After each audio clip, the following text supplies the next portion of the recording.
اس کو اللہ تعالیٰ نے خود بیان بھی کیا ہے کہ پہلے ہم افراد کا استفاء کرتے تھے، یعنی کسی خاص فرد کو منتخب کر کے اس کو پیغمبر بناتے تھے، نبی بناتے تھے، رسول بناتے تھے، اس کو اپنی ہدایت دیتے تھے، وہ لوگوں کو یہ ہدایت پہنچا دیتا تھا۔ یعنی فطرت کے اہتمام کے بعد یہ دوسرا بڑا اہتمام تھا جو صدیوں تک ہوتا رہا۔ اللہ تعالیٰ فرماتے ہیں کہ پھر ہم نے ابراہیم کے بعد ایک تیسرا اہتمام کیا، اور وہ یہ کہ ابراہیم کی پوری اولاد کا انتخاب کر لیا۔ ابراہیم کو ہم نے آنے والی نسلوں کے لیے اپنی دعوت کا امام اور پیشوا بنایا۔ اس کو قرآن نے باقاعدہ بیان کیا ہے کہ ہم نے ابراہیم کو بعض امتحانوں سے گزارا،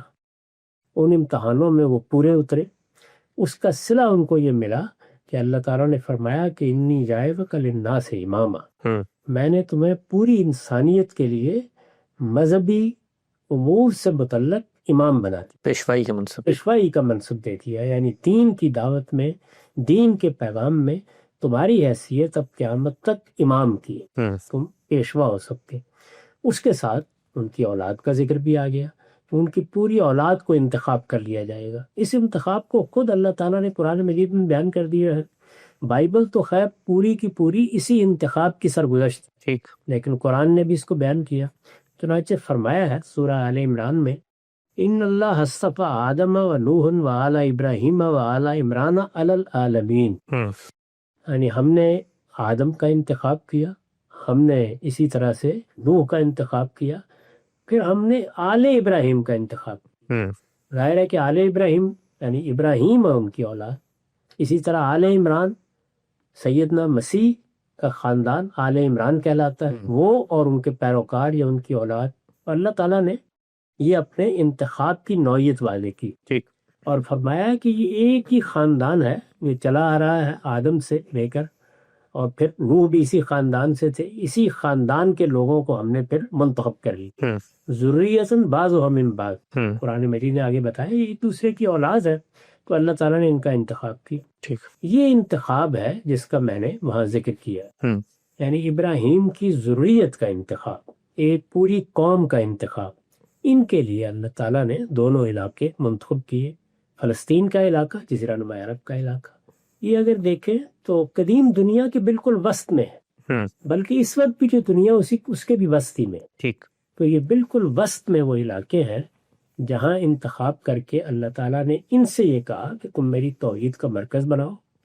اور یہاں قوموں کی حیثیت سے میرے دین کی گواہی دو۔ ظاہر ہے کہ فرد کا معاملہ الگ ہوتا ہے، جب قومیں اس شہادت کے منصب پر فائز ہوں گی تو اپنی قومی حیثیت سے دنیا کو متوجہ کریں گی، دنیا ان کی جانب آئے گی، اور جو ہدایت کا تسلسل ہے وہ مجروح نہیں ہوگا، یعنی گویا نسلاً بعد نسلاً یہ سلسلہ چلتا رہے گا۔ تو اللہ تعالیٰ نے پہلے یہ موقع بنی اسرائیل کو دیا، یعنی سیدنا اسحاق کی اولاد کو، اور ہمیں جانتے ہیں کہ ہزاروں سال تک انہوں نے اللہ کے دین کو پہنچایا، اس کی دعوت کو عام کیا۔ ان کے ہاں سلیمان و داؤد جیسے لوگ پیدا ہوئے، ان کی سلطنت دنیا کی بڑی سلطنتوں میں شمار ہوئی، یہ سب ہوا ان کے ساتھ۔ لیکن پھر ایک وقت ایسا آ گیا کہ اس قوم میں بگاڑ پیدا ہو گیا، اس بگاڑ کے نتیجے میں وہ اپنے اس منصب کو فراموش کر بیٹھے، انہوں نے دنیا میں وہ چیزیں اختیار کر لیں جو شرک،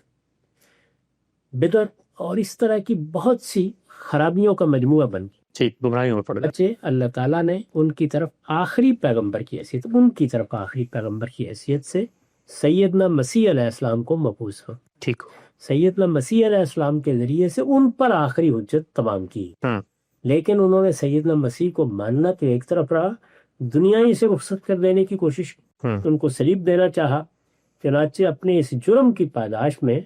وہ اللہ کے غضب کا ہدف بنے۔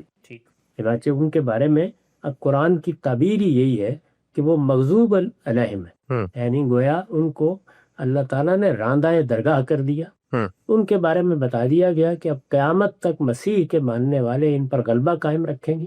یہ بتا دیا گیا کہ دنیا میں وقتاً فوقتاً ایسے حالات پیدا ہوتے رہیں گے کہ یہ اٹھیں گے، کچھ پلیں بڑھیں گے، کچھ دنیا میں کھڑے ہوں گے، پھر ان کی پشت پر عذاب کا تازیانہ برسا دیا جائے گا۔ یہ دونوں باتیں بھی قرآن مجید نے بیان کر دی، اور بالکل باللفظ بیان کر دی، یہ بتا دیا کہ یہ ان کے ساتھ ہوگا۔ ان کا معاملہ یہ ہے، ہاں ان کو یہ دعوت دی گئی ہے کہ ان اتم ادنا، یعنی اگر وہ آج بھی قومی حیثیت سے اپنے اس منصب کو پہچانے، انہوں نے جن حقائق کا انکار کیا ہے ان کا اقرار کریں اور صحیح راستہ اختیار کر لیں، تو اللہ تعالیٰ فرماتے ہیں کہ ہم بھی اپنا معاملہ تمہارے ساتھ تبدیل کر لیں، یعنی تم پھر مغضوب علیہم نہیں رہو گے، بلکہ اللہ تعالیٰ نے جو سرفرازی تمہیں دی تھی وہ پھر تمہارا مقدر ہوگی۔ تاہم دنیا میں ایسا بہت کم ہوتا ہے،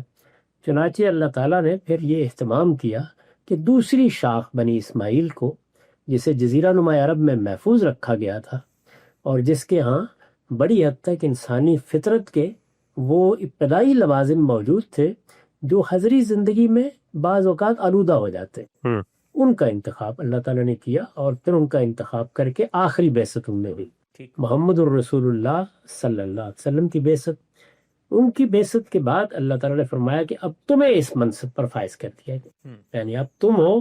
جنہوں نے وہی ذمہ داری ادا کرنی ہے جو ذمہ داری اس سے پہلے بنی اسرائیل ادا کرتے رہے۔ خاندان وہی ہے، وہ بھی اولاد ابراہیم ہے، یہ بھی اولاد ابراہیم ہے، ذریت ابراہیم ہی کو اللہ تعالیٰ نے یہ منصب دیا ہے کہ فضلتکم علی العالمین، دنیا کی سب قوموں کے اندر سے تمہارا میں نے انتخاب کر لیا ہے، تم یہ دعوت دو گے۔ تو محمد الرسول اللہ صلی اللہ علیہ وسلم کے ذریعے سے اب جو قانون ہے وہ یہ ہے کہ یہ لوگ اللہ کے دین کے علمبردار بن کے رہیں، ان کی قومی زندگی میں اس دین کا ظہور ہو، اور اس بات کی شہادت دیں کہ ہماری طرف آخری رسول کی بعثت ہوئی تھی، اس آخری رسول نے جو پیغام دیا تھا ہم اس کے امین ہیں اور ہم یہ دنیا تک پہنچا ہے۔ یہ وہ ذمہ داری ہے جس کو قرآن مجید شہادت سے تعبیر کرتا ہے۔ ان کی اس دعوت یا ان کی اس شہادت کے نتیجے میں وہ لوگ جو نہیں مانیں گے وہ تو مخاطب ہیں ان کے، لیکن ماننے والے جیسے جیسے مانیں گے اور جس قوم سے بھی مان کے شامل ہوں گے وہ ان کا حصہ بنتے چلے۔ اچھا، چنانچہ اب اس کی تعین کی ضرورت نہیں ہے کہ کون بنی اسماعیل میں سے ہے اور کون نہیں ہے، انہوں نے اس کی ابتدا کر دی تھی، صحابہ کرام کی جماعت زیادہ تر انہی پر مشتمل تھی۔ اس وقت بھی یہ معلوم ہے کہ انصار میں سے اور بعض دوسری جگہوں میں سے بھی بعض لوگ ان کا حصہ بنے، ان کو بھی وہی شرف حاصل ہوا۔ اصل میں بنیادی کردار ان کا ہے، جزیرہ نما عرب ان کے لیے خاص کر دیا گیا ہے، جزیرہ نما عرب کو بھی اللہ تعالیٰ نے اپنے انتخاب کا علاقہ قرار دے دیا ہے، اس کے بارے میں یہ قانون بھی نافذ کر دیا گیا ہے کہ وہاں اس دین کے ماننے والے ہی ہمیشہ آباد ہوں گے، اس کی وہ مرکزی حیثیت دنیا بھر کے لیے متعارف کرا دی گئی ہے۔ اللہ کا گھر، وہ پہلا گھر جو توحید کے مرکز کی حیثیت سے سیدنا آدم نے بنایا تھا اور جس کی تعمیر نو سیدنا ابراہیم نے کی تھی، وہ موجود ہے، اسی میں ہم حج کے لیے جاتے ہیں، اسی کو گویا دنیا بھر میں مسلمان امت کے لیے ایک مرکز محسوس کی حیثیت حاصل ہے، اور اسی کو دنیا بھر کے لیے دین کی دعوت کے مرکز کی حیثیت حاصل ہے، وہ توحید کی دعوت کا مرکز ہے۔ تو اس طریقے سے گویا بنی اسماعیل کو اللہ تعالیٰ نے اس نئی امت کی تشکیل کی ذمہ داری دی، اس میں اب ظاہر بات ہے کہ مختلف قوموں کے لوگ شامل ہو رہے ہیں، اور یہ وہ جماعت ہے، یہ وہ امت ہے، یہ وہ نظم ہے جس سے اللہ تعالیٰ کا تقاضا یہ ہے کہ اس کا پیغام کو